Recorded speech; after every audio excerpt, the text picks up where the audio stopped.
Oi, oi, gente! Eu espero que estejam todos bem. Espero de coração que vocês estejam com saúde, que as famílias de vocês estejam seguras.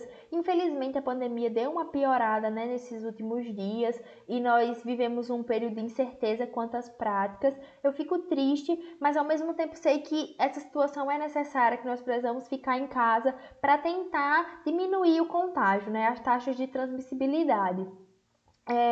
Eu vou tentar fazer essa monitoria o mais rápido possível. Eu já vou começar aqui falando para vocês um perrengue do EAD. Eu simplesmente gravei a monitoria toda, tô até aqui olhando se tá gravando mesmo ou não. E aí, quando eu terminei, eu percebi que não tinha gravado nada.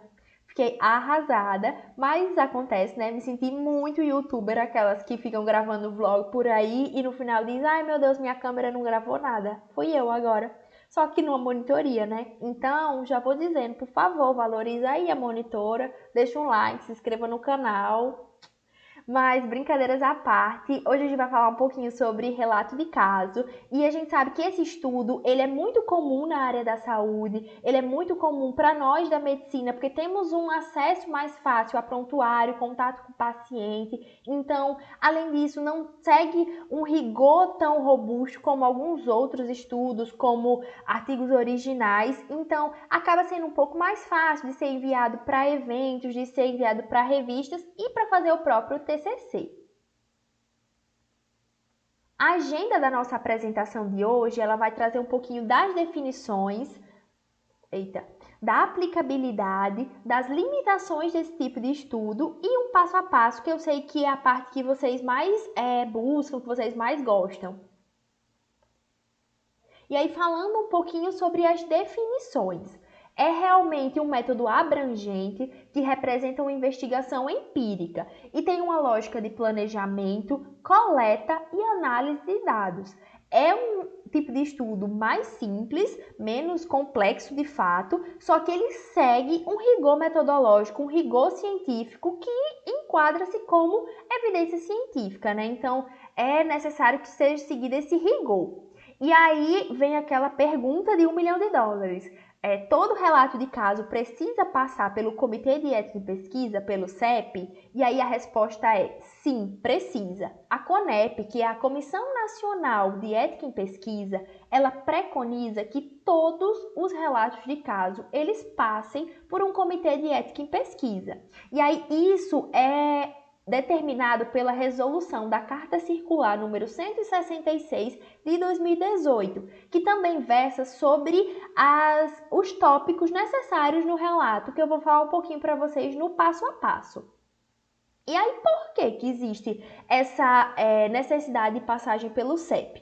Primeiro, para realmente garantir que o método do estudo ele esteja sendo seguido, para ter uma descrição dos instrumentos da pesquisa. Além disso, nós sabemos que é um estudo com seres humanos, então todos os estudos com seres humanos, eles precisam passar pelo Comitê de Ética justamente no sentido de manutenção do sigilo e da confidencialidade do processo. Então, aquilo que os nossos colegas do direito chamam de manter a lisura do processo é basicamente de realmente manter a confidencialidade. Além disso, para o paciente, a passagem pelo CEP normalmente garante que seja feito um termo de consentimento livre esclarecido que vai realmente resguardá-lo do conhecimento de quais são os riscos e também os benefícios daquela participação. E além disso, garante para o paciente que caso ele tenha algum dano, ele vai ser ressarcido. Nós sabemos que essa situação ela é bastante incomum, mas pode ocorrer. E aí, eu posso, por exemplo, de um relato já pronto, eu não submeti anteriormente ao CEP, eu posso submetê-lo a posteriori? E a resposta é sim, você pode fazer isso. Muitas vezes a gente quer dar aquele migué, né, de, por exemplo, mandar para um evento e só mandar para o CEP se o evento aceitar. Isso não é tão recomendado, porque se a gente já está pensando em utilizar aquele caso para a comunidade científica, o ideal é que enviemos para o CEP. Mas, por exemplo, se for um caso que você não tinha essa vontade, não tinha esse desejo de mandar para a comunidade, acabou não pegando TCLE, não mandou para o CEP, mas depois percebeu que era interessante, aí você pode sim, muito tranquilamente enviar. O termo de consentimento livre esclarecido, ele no geral, ele deve ser submetido quando possível. Na maioria das vezes é sim possível pegar o consentimento do paciente para utilizar aquele caso, mas em situações específicas isso não acontece, né? Então, por exemplo, se é um paciente de cuidados paliativos que acabou indo ao óbito, muitas vezes não é possível ter o consentimento porque ele não está mais presente, infelizmente, né? Ou também se é um paciente que acabou sendo transferido, é uma realidade muito comum agora na Covid, é um paciente que estava ali num CTI de um hospital, e acabou indo para a UTI de outro hospital, mas que naquele anterior tinha algum ponto importante de ser colocado e a equipe queria fazer um relato. Também pode ser utilizado. Ou se é um paciente que foi atendido há bastante tempo num serviço, sei lá, a gente está em 2021 e é um paciente de 2014, então provavelmente era um paciente difícil de ser contactado, e aí você pode pedir a dispensa do TCLE. Vou falar um pouquinho mais na frente sobre isso. E aí vamos lá falar um pouquinho sobre a aplicabilidade do relato de caso. As situações que podem ser utilizadas o relato, elas são múltiplas e ele pode ser aplicável em diversos tipos de situações diferentes, como sinais e sintomas incomuns, diagnósticos de doenças raras, particularidades na conduta terapêutica, também alterações no prognóstico. Então, muitas vezes o paciente tinha uma história natural da doença de um jeito e acaba tendo um prognóstico alterado por algum motivo, e também por desfechos inesperados, que é basicamente aquilo que a gente achava que não ia acontecer e acaba acontecendo, ou vice-versa, né? E aí, eu sempre tento trazer monitorias para vocês que entrem na realidade do que vocês estão vendo. Vocês acabaram de entrar no ciclo clínico, estão vendo gastro, cardio, endócrino, e são ambulatórios muito ricos que podem sim trazer relatos. Então, vamos lá, criar aqui uma historinha. Por exemplo, vocês estão no ambulatório da gastro e chega um paciente que na anamnese a queixa principal é uma dor do tipo roedura ali na boca do estômago, e ele fala que tem uma odinofagia, ele tem uma pirose, acaba tendo regurgitação, e aí você tá vendo uma história que tá muito inclinada para ser um caso de DRGE, né, doença do refluxo gastroesofágico. E aí, beleza, você colheu a história, pegou tudo na anamnese certinho, e agora o próximo passo é fazer o exame físico. Como você está no ambulatório da gastro, você acaba começando com o exame físico abdominal. E aí fez lá a ausculta, depois fez a percussão, tá na palpação. Chegou nas palpações especiais, tá na palpação do fígado. E aí você tá ali vendo a hepatimetria, medindo se tem um hepatomegalia ou não. E na sua palpação você começa a sentir uma pulsação diferente no fígado. Não é esperado que a gente sinta uma pulsação no fígado. E aí você lembra lá da sêmio, né, que tinha um sinal de pulsação do fígado em alguma doença cardíaca. Você lembrou, mas não está sabendo bem o que é. E como você passou pela sêmio, está ali bem instruído, você vai continuar o exame físico. Você faz ali o seu exame respiratório, vê que o murmúrio vesicular está presente, ápice e a base, sem ruídos adventícios em ambos os hemitórax, tudo ok. Aí você vai para a ausculta cardíaca. E na ausculta cardíaca você já começa a achar um pouco estranho, porque o paciente tem uma hipofonese de bulhas e daqui a pouco você percebe que o paciente ele tem um sopro. Ele tem um sopro diastólico, é um sopro decrescente, aquele sopro que é realmente aquele... E aí você pensa, poxa, o paciente ele estava apresentando uma pulsação hepática que não era esperada para um caso de doença do refluxo gastroesofágico, não é uma coisa comum. E ele tem também um sopro diastólico. O que é que pode ser um sopro diastólico? Um sopro diastólico pode ser uma insuficiência aórtica. E aí essa insuficiência aórtica a gente pode lembrar também que ela tem diversos sinais especiais, como o sinal de Mussé, que é aquele do Noren da cabeça, o sinal de Quincke, que é a pulsação do leito uveal, e também o sinal de Rosenbeck, que é justamente a pulsação hepática. Aí você pensa, poxa, esse paciente, além de refluxo, ele tem insuficiência aórtica. E você viu isso muito pela ausculta, mas também porque ele tem um dos sinais especiais. E aí, esse caso era um caso interessante de ser descrito para colocar na literatura, porque não é muito comum que a gente encontre. Então, olha aqui uma aplicabilidade possível e cotidiana da nossa realidade de ambulatório. Aqui, daqui a pouco eu vou falar um pouquinho mais para vocês de um relato que foi o professor Flávio que trouxe para a gente, mas outra aplicabilidade dos relatos de caso também é para as doenças raras. Para os diagnósticos raros, o relato de caso é muito importante porque muitas vezes não é possível que sejam desenvolvidos estudos mais robustos, não dá para fazer uma coorte, porque às vezes o paciente aquela condição predispõe a uma expectativa de vida diminuída ou é realmente muito rara, então acontece em número muito diminuto e separado geograficamente, que dificulta na realização de um estudo pormenorizado. Então, a série de casos ela tende a acontecer um pouco mais para essas doenças raras. Então, por exemplo, lá na genética tem a síndrome de Silver-Russell, que ela determina distúrbios no crescimento e é uma síndrome rara que não tem muito estudo grande sobre ela, mas que tem sim alguns relatos que eu já vi, porque quando eu estava no segundo período que eu paguei genética, a gente utilizou essa síndrome aquele seminário que o professor Thales propõe para nós. Então, é um exemplo que também pode ter uma aplicabilidade dentro do relato de caso. E aí, para ficar um pouco mais palpável para vocês, também trouxe um caso que a minha colega Larissa, ela foi a autora principal e eu auxiliei, né, lá na equipe com o professor Flávio Veras, que foi justamente de um paciente multiarterial que tinha indicação de revascularização miocárdica, mas que ele foi estabilizado somente com tratamento clínico.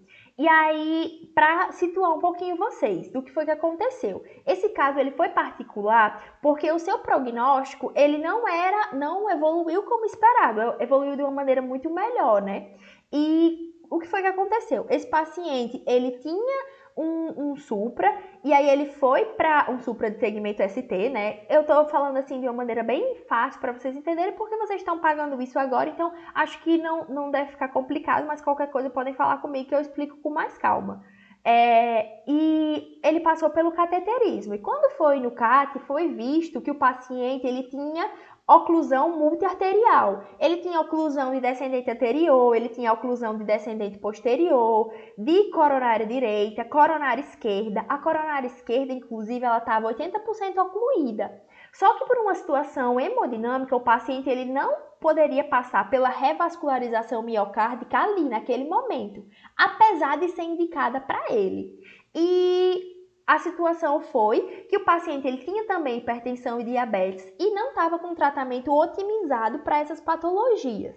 O professor Flávio ele propôs um tratamento para otimizar também, tanto para a questão da obstrução, né, das coronárias, como para otimizar a terapêutica em relação a diabetes e hipertensão, para posterior esse paciente acabar indo fazer a revascularização, né, quando estivesse estável clinicamente.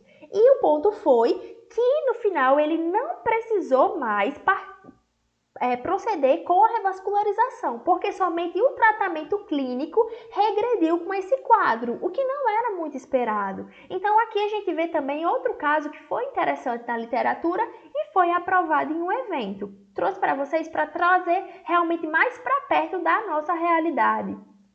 Só que a gente sabe que todo tipo de estudo, ele tem os seus pontos positivos e os seus pontos negativos. E aqui eu queria trazer um pouquinho das limitações do estudo do relato de caso. Primeiro e primordial é um estudo que tem baixa evidência científica. Eu vou trazer daqui a pouco para vocês a pirâmide dos níveis de evidência científica, porque talvez alguns nunca tenham visto.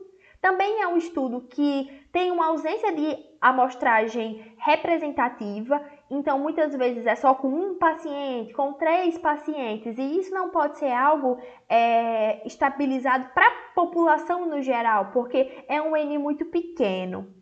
Também tem uma situação em relação ao sucesso e o fracasso, eles serem apreendidos somente para os próximos pacientes. Então, para o paciente em si que está sendo relatado, a conduta ela foi meio que empírica. Então, tudo que foi feito ele vai ficar somente para o próximo caso, né? E no mais, há uma grande limitação do relato de caso é porque na maioria das vezes não são relatados fracassos, na maioria das vezes são relatados justamente sucessos. E aí é uma terapêutica que deu certo, é um diagnóstico inovador, é uma maneira de tratamento diferente. Então, às vezes fica naquilo como se sempre um relato de caso fosse um estudo bem sucedido. E isso muitas vezes não é a realidade, é porque a maioria dos pesquisadores, quando tem sucesso, resolve fazer o relato do caso. Então, às vezes a gente está ali lendo um artigo e a gente não sabe quais são os pontos positivos e negativos, mas sempre no artigo ele diz quais são as limitações. E na maioria das vezes é colocado como limitação do relato de caso o fato de que está ali trazendo um ponto positivo do que aconteceu de bom, né? E aí, falando um pouquinho sobre os níveis de hierarquia científica, eu queria trazer para vocês o que está lá no topo. O que está no topo são as revisões sistemáticas por meta-análise. Essas são realmente aquelas que são utilizadas para atualizar guidelines, para propor rastreio, por exemplo, rastreio de câncer de mama, rastreio de câncer de próstata, para trazer uma evidência de que um IECA talvez seja melhor do que um BRA em alguma situação. E isso realmente vem de uma evidência robusta, de um estudo muito maior, com um N de pacientes maior, com um rigor metodológico muito mais bem esmiuçado, com o uso de tecnologia mais avançada. E conforme a pirâmide ela vai descendo, o nível de evidência vai descendo também. E nós vemos aqui que o relato de caso ele acaba ficando ali na base. Isso não significa que não é um tipo de estudo válido cientificamente de maneira nenhuma, mas nos diz que, por exemplo, se você estiver analisando uma meta-análise em comparação com um estudo de caso, o relato de caso ele tem uma evidência muito menor. O que a meta-análise nos disser, ela tem muito mais valor preditivo, sei lá, um valor preditivo positivo, negativo, de que algo pode ou não acontecer. E nesses tempos de Covid, um ponto bastante importante que eu queria trazer para vocês era o que é e o que não é evidência científica. Porque a gente sabe que tem uma onda muito grande de fake news, né? Então, quando você vê aquela pessoa falando lá no Instagram, a gente sabe que muitas vezes alguns médicos bem renomados falam lá no Instagram, mas vocês precisam dar uma olhada realmente de onde saiu aquela evidência. Será que realmente foi de um estudo? Que tipo de estudo foi esse? Aonde ele foi publicado? Uma revista bastante renomada internacionalmente e respeitada pelo seu rigor metodológico é a JAMA. Então, esses artigos eles acabam tendo um peso maior. A metodologia deles faz diferença. Então, é importante que vocês não sigam alguém que falou, um médico que vocês conhecem. Apesar de nós termos, sim, um respeito muito grande pelos nossos mestres, nós sabemos que eles têm realmente essa missão de nos formar, mas nós também temos a responsabilidade de saber como adquirir as informações e saber filtrar aquilo que realmente está dentro da medicina baseada em evidências ou não. E aí, agora vamos para o ponto que eu acredito que é o que vocês mais querem, que é o passo a passo mesmo. Primeiro, a gente vai ter ali o título do projeto, depois as palavras-chave, o desenho do estudo, que no caso é o relato em si, e vamos lá, o resumo. No resumo, você vai ter que colocar a introdução, e é importante que seja introdução com a justificativa do porquê que aquele relato ele é importante. Também o objetivo daquele estudo e o desenho do estudo, que é relato de caso em si. Na introdução, você vai inserir a sua justificativa, como eu falei, e quais vão ser as contribuições científicas do projeto.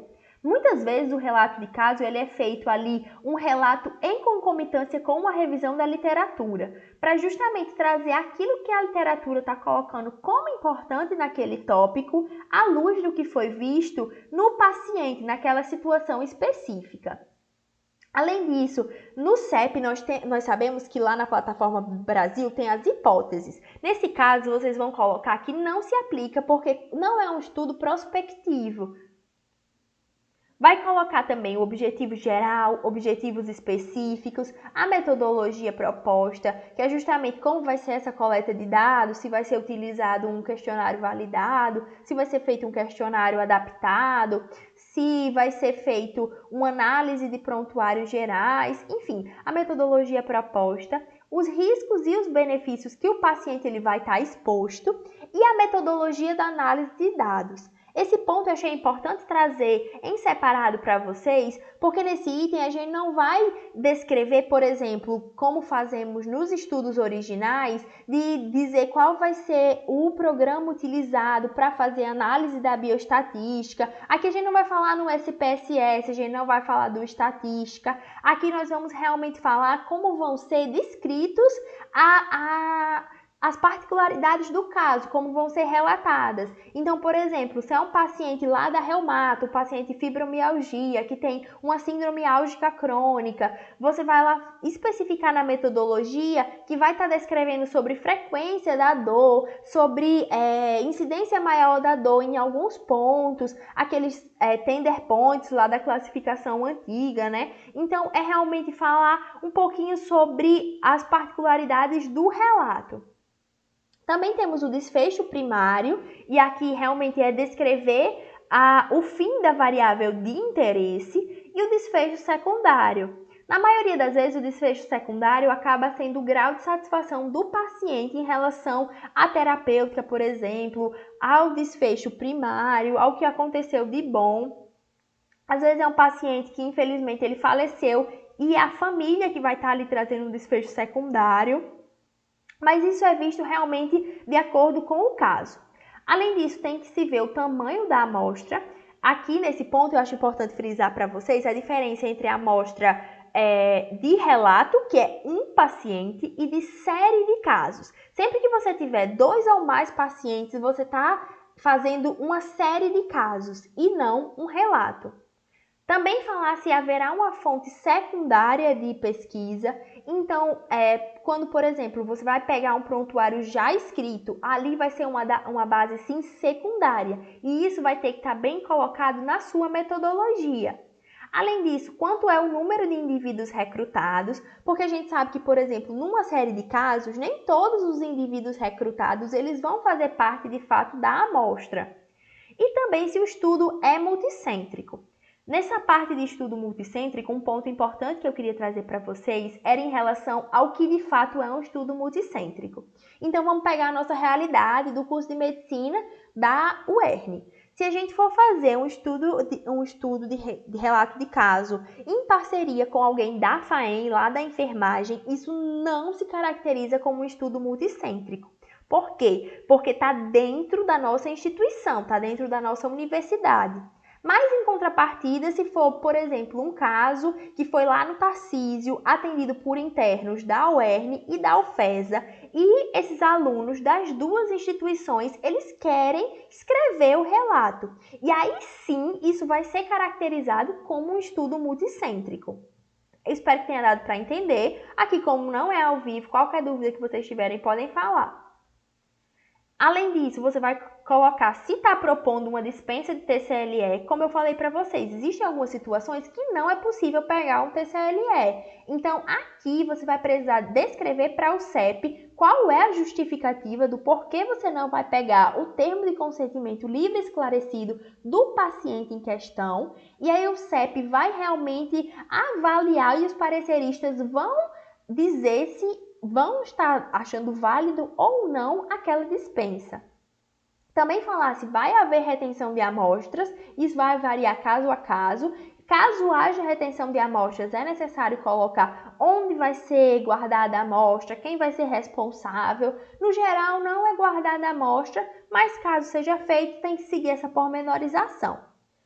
No mais, também precisa colocar o orçamento. Nós sabemos que dentro do orçamento entra aquela parte de papelaria, parte de combustível. Se for comprar, sei lá, um gravador, coloca também. Tudo aquilo que for utilizado de gasto é colocado no orçamento. Também os anexos e apêndices, como eu falei anteriormente, muitas vezes vocês podem utilizar um questionário validado ou vocês podem adaptar um questionário, então é importante que tenha esse segmento, anexos e apêndices. E, por fim, a bibliografia, que é justamente as referências que vocês utilizaram. Importante que, por exemplo, se pegou um questionário, também inclua o questionário na bibliografia. Muitas vezes a gente acaba esquecendo de colocar e devemos sim colocar. E aí eu trouxe para vocês uma guideline internacional chamada Care Checklist. Esse é um ponto bastante interessante, que é meio que um checklist mesmo, uma pontuação para saber se um relato ele está bem escrito ou não. E aí isso ajuda na situação de ser bem visto na comunidade científica. É realmente para determinar se aquele relato ele tem acurácia, se ele tem transparência e se ele pode ser utilizado na análise dos estudos. E aí eu trouxe para vocês aqui um print do site deles, tendo realmente quais são os itens dessa checklist. Eu vou disponibilizar os slides para vocês, então vocês podem dar zoom, mas aqui na referência também dá para vocês irem lá no site e olhar bem certinho. Eu achei interessante trazer para vocês, porque na nossa realidade do Brasil, nós fazemos tudo seguindo o protocolo do CEP. Isso não significa que esse protocolo do CEP é diferente da guideline internacional. É só porque alguns pontos acabam não sendo na mesma ordem. Então, eu sugiro, por exemplo, vai submeter ao CEP, beleza, terminei o projeto do CEP, agora eu vou vendo na checklist se realmente eu consigo dar o check em tudo que está lá no projeto do CEP e aquilo que é preconizado internacionalmente. Eu acho que é muito, muito bacana de ser utilizado. Eu conheço há cerca de 1 ano e meio e já utilizei essa checklist, então muito, muito boa. Sugiro que vocês deem uma olhada e é basicamente isso. A nossa monitoria hoje foi essa. Eu espero que tenha dado para aprender. Espero por Deus que tenha gravado, porque eu não aguento fazer tudo de novo pela terceira vez, então vamos aqui torcendo. Vou deixar o update pinado aqui. Tô me sentindo muito youtuber, gente, mas é tudo brincadeirinha.